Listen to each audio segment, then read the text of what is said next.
We begin with the Ahmaud Arbery murder trial set to resume after a contentious day in court yesterday. The jury was sent out of the room 5 times as attorneys argued over how to proceed.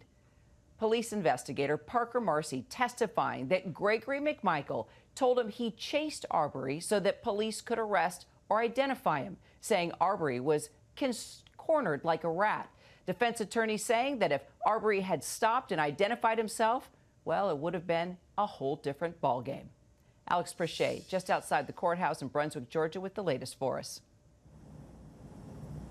Good morning, Kira. So yesterday we heard from 2 witnesses, investigator Parker Marcy, as you mentioned, who interviewed many of the defendants in this case, and then also former officer Jeff Brandenberry, who had interviewed one of the McMichaels at the scene after that shooting. But regardless of what happened in the trial, I mean, the biggest takeaway, and I think some of the biggest keys from yesterday were some of the frustrations that we saw from the judge in this. Judge Walmsley basically chastising lawyers for the defense, specifically one of the attorneys for Travis McMichael, Sheffield, who during yesterday's proceedings appeared to be writing in large letters on a board of sorts certain terms that could be construed as being favorable to the defense. And he did it in a way that was visible for the entire gallery. The judge basically saying that this was the equivalent of courtroom gamesmanship,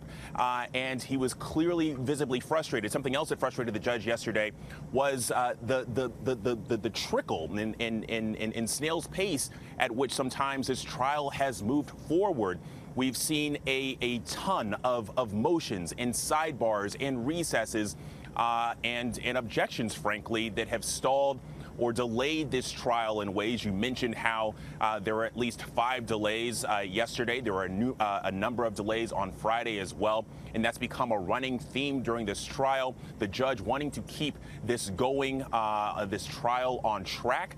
It's been something that we've heard from the family of Ahmaud Arbery. Wanda Cooper-Jones has been frustrated about the number of motions that she says equate to just slowing things down, and it's clearly something that's been on the judge's mind as well. Now, I will say today, we're about 30 minutes away from things really kind of getting underway. There is a different energy here. I was driving in, and just down the way is usually where we see some of the defendants come in.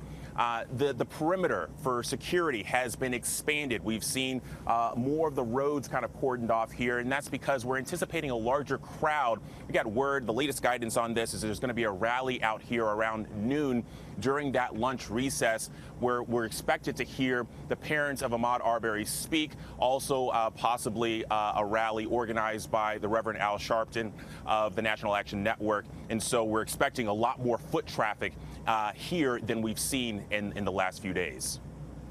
All right, Alex, we are going to be talking a lot throughout the morning. Appreciate you.